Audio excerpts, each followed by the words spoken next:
Hello viewers, Infinitech Solution অন্য এটা learning ভিডিঅ'লৈ আপোনালোকক স্বাগতম জনাইছোঁ। ফ্ৰেণ্ডছ, কাইলৈৰ পৰা আকৌ এটা নতুন ট্ৰেডিং ছেশ্যন আৰম্ভ হ'বলৈ গৈ আছে আৰু আমি তাৰ কাৰণে সকলো ৰেডি হৈছোঁ। এণ্ড ৰেডি হোৱাৰ আগতে আমি লাষ্ট ফ্ৰাইডেত যি আমাৰ ট্ৰেডিং ছেশ্যন আছিলে,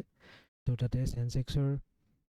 একচুৱেলি এক্সপায়াৰী আছিলে আৰু আমাৰ ভিডিঅ'ত ইয়াৰ বিষয়ে আমি লেভেল শ্বেয়াৰ কৰা নাছিলোঁ, কিন্তু আমাৰ যিটো টেলিগ্ৰাম চেনেল আছে তাতে আমি ইয়াৰ গোটেইখিনি লেভেল ডিছকাছ কৰিছিলোঁ প্ৰি মাৰ্কেট, আৰু সেইমতে আমি খুব ধুনীয়াকৈ আমাৰ লেভেলছখিনিক ৰেচপেক্ট কৰা দেখা গ'ল। তো আমাৰ যিটো ফ্ৰাইডেৰ কাৰণে ইম্পৰ্টেণ্ট লেভেল আছিলে 72,986 আৰু মাৰ্কেট একজেক্টলি তাতে ৰেজিষ্টেঞ্চ লয় আৰু এটা শ্বাৰ্প ডাউনৱাৰ্ড মুভ দিয়ে। তো আমি এই মুভমেণ্টটো আমি কেপচাৰ কৰোঁ। দেন সি প্ৰিভিয়াছ ডে ল'ৰ ওচৰৰ আশে পাশে আহি পেলাই কনচলিডেট কৰে। দেন এগেইন সি এটা আপৱাৰ্ড মুভ দিয়ে, যিটো নেকি আমাৰ এটা অন্য এটা লেভেল আছিলে ইম্পৰ্টেণ্ট 72,811, তাৰ ওচৰলৈকে সি যোৱাৰ ট্ৰাই কৰে। এণ্ড দেন সি এটা চপি জ'নত গুচি যায়। কিন্তু আমি তাতো স্কেলপিঙৰ কিছুমান লেভেলছ আমি ডিছকাছ কৰিছিলোঁ। মই পাৰ্চনেলি তাতে স্কেলপিং কৰিছিলোঁ, যিটো নেকি লাষ্ট দুডাল কেণ্ডেলত আমি দেখা পাইছোঁ, যিটো এটা ডাউন মুভ আহিছিলে, এডাল ইনচাইড কেণ্ডেল বনাই আৰু তাৰপিছত এডাল ডাঙৰ ৰেড কেণ্ডেল ডাউন চাইড বনাই। তো আমি এইটো স্কেলপিং কৰি এটা 0 ট্ৰেড কৰিছিলোঁ আৰু এটা ভাল আমি প্ৰফিট পালোঁ, যিটো নেকি অলমষ্ট 40 পইণ্টছৰ আমি মুভমেণ্ট কেপচাৰ কৰোঁ। দেন তাৰ লগতে আমি যদি চাওঁ নিফটি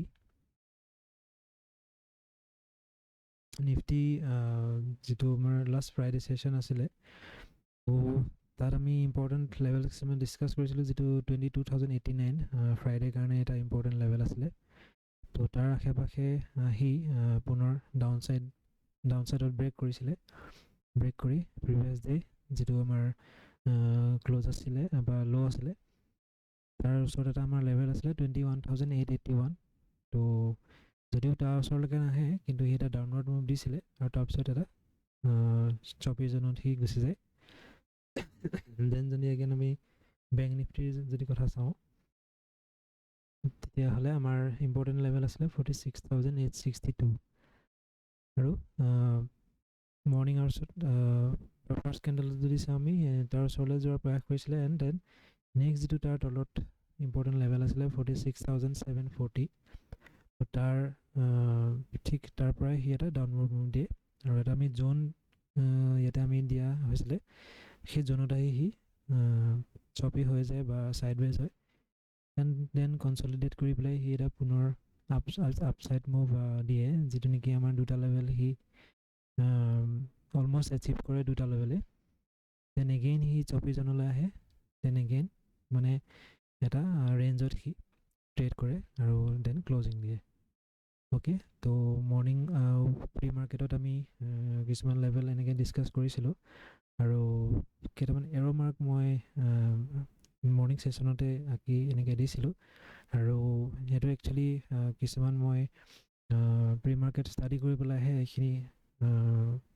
প্ৰেডিক্ট কৰিছিলোঁ, আৰু সেই মোৰ প্ৰেডিকশ্যনখিনি মতেই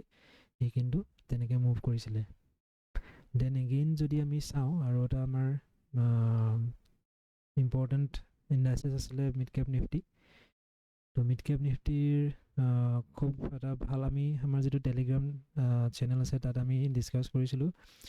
লাইভ মাৰ্কেটত। তো মৰ্ণিং আৱাৰ্ছত কি হয়, এটা খুব ধুনীয়া শ্বাৰ্প ডাউনৱাৰ্ড মুভ দিয়ে, যিটো নেকি আমি এটা ইম্পৰ্টেণ্ট এটা ৰেঞ্জ আমি আইডেণ্টিফাই কৰিছিলোঁ। তো ঠিক তাৰ পৰাই সি এটা ডাউনফল দিয়ে, আৰু দেন আমাৰ নেক্সট দুটা আমাৰ ৰেঞ্জ আমি আইডেণ্টিফাই কৰিছিলোঁ প্ৰি মাৰ্কেটত, তো তালৈকে সি মানে টাৰ্গেট এচিভ হয় আমাৰ।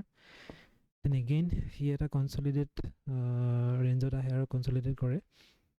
দেন এগেইন এটা আপৱাৰ্ড মুভ দিয়ে, আৰু আমাৰ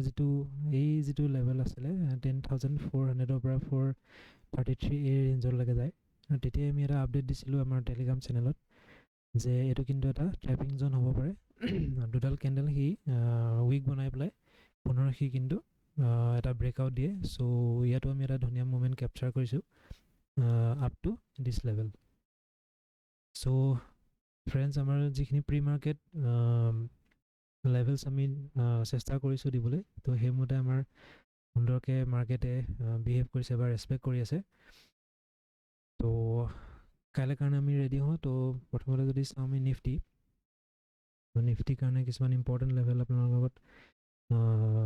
দাঙি ধৰিবলৈ চেষ্টা কৰিম তো কাইলৈ কাৰণে ইম্পৰ্টেণ্ট লেভেল হ'ব 22,025 তো এইটো এটা ইম্পৰ্টেণ্ট লেভেল হ'ব যাৰ ওচৰত লাষ্ট মাৰ্কেটে এটা ৰেঞ্জত ট্ৰেড কৰি আছিলে আৰু ক্লজিং দিছিলে চ' সেইটো এটা ইম্পৰ্টেণ্ট লেভেল হ'ব আৰু সেই তাৰপিছত যদি আমি আৰু যদি চাওঁ ক্ৰুড অইলটো আমাৰ নিগেটিভ ট্ৰেণ্ডত যোৱা দেখা গৈছে কিন্তু খুব বেছি নহয় এটা ফ্লেটিছ ৰেঞ্জতে সি মানে ক্লজিং দিলে আৰু US যদি ক্ৰুড অইল চাওঁ দেন কিন্তু সি এটা শ্লাইট এটা পজিটিভ মুভ দেখুৱাইছে বা এইটো আমি ফ্লেট বুলিয়ে ক'ব পাৰোঁ তো ক্ৰুড অইলটো আমাৰ US হওক বা ইণ্ডিয়ান হওক ফ্লেটিছ পইণ্টতে আছে তো কাইলৈ চাবলগীয়া হ'ব যে আমাৰ গিফ্ট নিফটি কেনেদৰে ট্ৰেড কৰে তো সেইমতে আমি কাইলৈ প্লেন কৰিম তো প্ৰথমতে আমি নিফটিৰ বিষয়ে যিখিনি ইম্পৰ্টেণ্ট লেভেলছ আছে সেইখিনি ডিছকাছ কৰি লওঁ তো ফাৰ্ষ্ট অফ অল আমি যদি চাওঁ আপৱাৰ্ড মুভৰ কাৰণে এই যিটো 24 জন আছিলে বা আমাৰ যিটো ইম্পৰ্টেণ্ট লেভেল সেইটো ব্ৰেক কৰি পেলাই যদি যায় এই 20,050 এই লেভেলছখিনি যদি সি আপছাইড যদি ব্ৰেক কৰে দেন আমি নেক্সট যিটো টাৰ্গেট দেখিবলৈ পাম সেইটো হ'ব 22,120 দেন এই লেভেলটো ব্ৰেক কৰাৰ পিছত আমি নেক্সট টাৰ্গেট দেখিবলৈ পাম 22,203 এণ্ড নেক্সট 22,262 আৰু তাৰ ওপৰত এটা ষ্ট্ৰং ৰেজিষ্টেঞ্চ জ'ন আছে যিটো নেকি 22,400ৰ পৰা 22,500 যিটো চাইকলজিকেল লেভেল তালৈকে আমাৰ এটা ইম্পৰ্টেণ্ট ৰেজিষ্টেঞ্চ জ'ন আছে অ'কে দেন নেক্সট চিনাৰিঅ'ত যদি চাওঁ ডাউন ছাইড মুভৰ কাৰণে আমাৰ ইম্পৰ্টেণ্ট এটা লেভেল হ'ব 21,932 তো এই লেভেলটো যদি ডাউন ছাইড ব্ৰেক কৰে 15 মিনিটছৰ যদি কেণ্ডেল ক্ল'জ কৰে দেন নেক্সট আমাৰ যিটো টাৰ্গেট আমি দেখিবলৈ পাম সেইটো হ'ব 21,851 এণ্ড দেন এগেইন 21,809 তো এই যিটো ৰেঞ্জ আছে এইটো কিন্তু এটা ইম্পৰ্টেণ্ট ছাপৰ্ট জ'ন হ'ব আৰু সেই ছাপৰ্ট জ'নটো যদি এগেইন যদি ডাউন ছাইড ব্ৰেক কৰে দেন আমি 21,650 পৰা 21,700 এই ৰেঞ্জটোলৈ আমি মাৰ্কেট অহা দেখিবলৈ পাম এণ্ড দেন এগেইন তলত আৰু এটা ৰেঞ্জ আছে যিটো চাইকলজিকেল লেভেল 21,500 তো আমি যদি ডেইলি কেণ্ডেলত যদি চাওঁ একচুৱেলি লাষ্ট যিটো ফ্ৰাইডে আছিলে আৰু তাৰ আগৰ যিটো থাৰ্ছডে যিটো আমাৰ এক্সপাইৰী ডে আছিলে তো এই দুডাল কিন্তু আমাৰ ইনচাইড কেণ্ডেলে বনি আছে তো এটা নেৰ' ৰেঞ্জলৈ আহি আছে তো কাইলৈ বা এইটো সপ্তাহত দেখা যাব যে সি কেনেদৰে বিহেভ কৰে কিন্তু আমি নিফটিত খুব এটা ডাঙৰ মুভৰ কাৰণে আমি ৰেডি হৈ আছোঁ আইডাৰ আপছাইড আইডাৰ ডাউন ছাইড তো সেইটো সময়ৰ লগত আমি ডিছকাছ কৰি যাম আৰু ৱাটচফুল হৈ থাকিব দেন আমি চাওঁ বেংক নিফটি যদি বেংক নিফটিৰ কাৰণে আমি কাইলৈ লেভেলখিনি যদি চাওঁ তেনেহ'লে 46,569 এইটো কাইলৈ কাৰণে এটা ইম্পৰ্টেণ্ট লেভেল হ'ব আৰু ফাৰ্ষ্ট অফ অল যদি চাওঁ আমি আপছাইড মুভ যদি আমি আপছাইড 46,811 এই লেভেলছখিনি যদি সি আপছাইড ব্ৰেক কৰে 15 মিনিটছৰ কেণ্ডেল ক্ল'জ কৰে দেন আমাৰ চাইকলজিকেল লেভেল আছে 47,000 আৰু তাৰ ওপৰত 47,210 তো এইটো এটা ইম্পৰ্টেণ্ট লেভেল হয় তো ছাডেনলি আমি মাৰ্কেট তালৈকে যোৱা হয়তো দেখা পাব পাৰোঁ তাৰ ওপৰত যদি এই লেভেলটো ব্ৰেক কৰে দেন তাৰ ওপৰত আমাৰ যিটো নেক্সট টাৰ্গেট হ'ব সেইটো 47,400ৰ পৰা 47,500ৰ যিটো চাইকলজিকেল লেভেল আছে এইটো ৰেঞ্জত আমি হয়তো এটা যোৱা দেখিবলৈ পাম এইটো এটা চপি ৰেঞ্জ হয় আৰু এইটো যদি কেনেবাকৈ ব্ৰেক কৰে দেন আমি এটা শ্বাৰ্প মুভ দেখিবলৈ পাম আপছাইড যিটো নেকি আপছাইড গৈ পেলাই 48,000ৰ যিটো আমাৰ চাইকলজিকেল লেভেল আছে আপ টু 48,200 তো এইটো এটা ষ্ট্ৰং ছাপৰ্ট ৰেজিষ্টেঞ্চ জ'ন আছে তো তো তালৈকে আমি মাৰ্কেট যোৱা হয়তো দেখিবলৈ পাব পাৰোঁ দেন ডাউন ছাইড মুভৰ কাৰণে যদি চাওঁ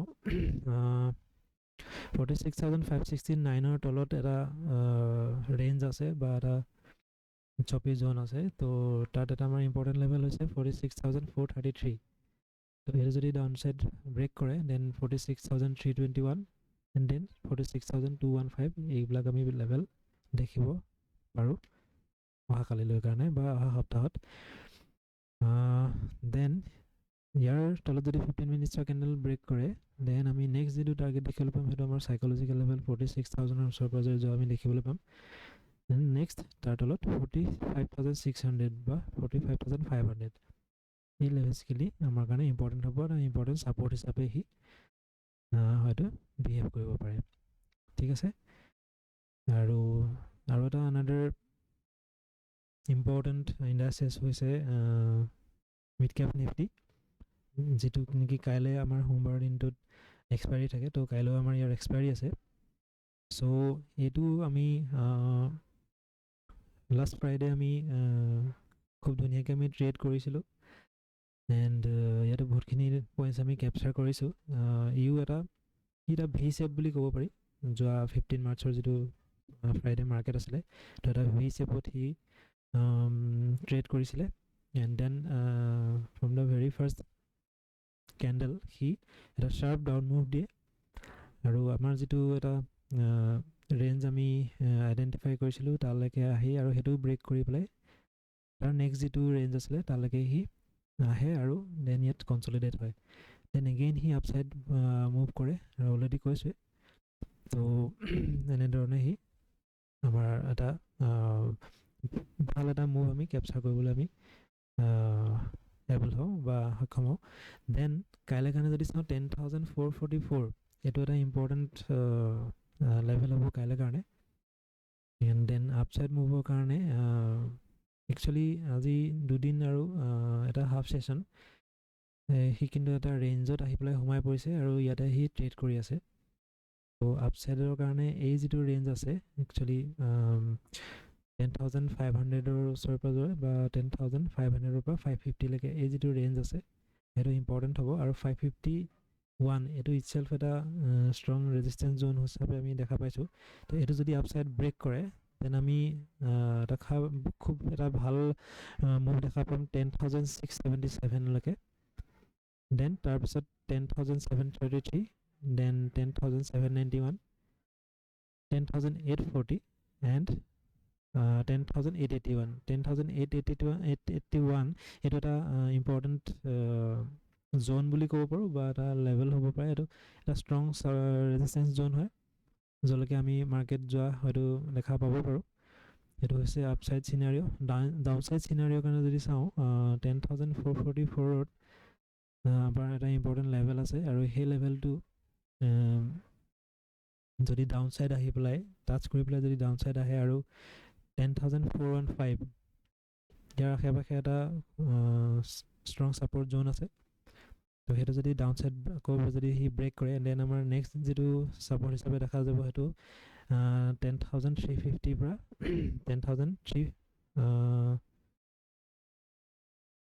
10,340 পৰা 350লৈকে আমি এটা ৰেঞ্জ দেখা পাইছোঁ তো সেইটো এটা ইম্পৰ্টেণ্ট ছাপৰ্ট হ'ব আৰু সেইটো যদি ব্ৰেক কৰে আৰু 10,321 এই লেভেলটো যদি সি ডাউনছাইড ব্ৰেক কৰে দেন আমি নেক্সট যিটো আমি দেখা পাম সেইটো হৈছে 10,200 পৰা 250 যিটো ৰেঞ্জ তালৈকে আমি দেখা পাম অ'কে ফ্ৰেণ্ডছ তো এইখিনি হৈছে ইম্পৰ্টেণ্ট লেভেল তো এই উইকটোৰ কাৰণে আপোনালোকৰ যাতে প্ৰফিটেবল ট্ৰেডছ ল'ব পাৰে ইনফৰ্ম ডিচিজনছ লৈ পেলাই ট্ৰেড ল'ব পাৰে তাৰ কাৰণে আমাৰ গ্ৰিটিংছ থাকিলে তো ৱাটচফুল হৈ কাম কৰিব আৰু আমি এনেদৰে কথা পাতি থাকিম আমাৰ ইম্পৰ্টেণ্ট লেভেলছখিনিৰ লগত যাতে আমি প্ৰফিটেবল হ'ব পাৰোঁ তাৰ কাৰণে আপোনালোকৰ যিখিনি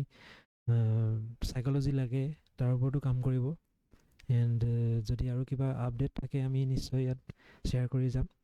চ' আজিলৈ আহিছোঁ have a nice day and have a wonderful week ahead thank you so' much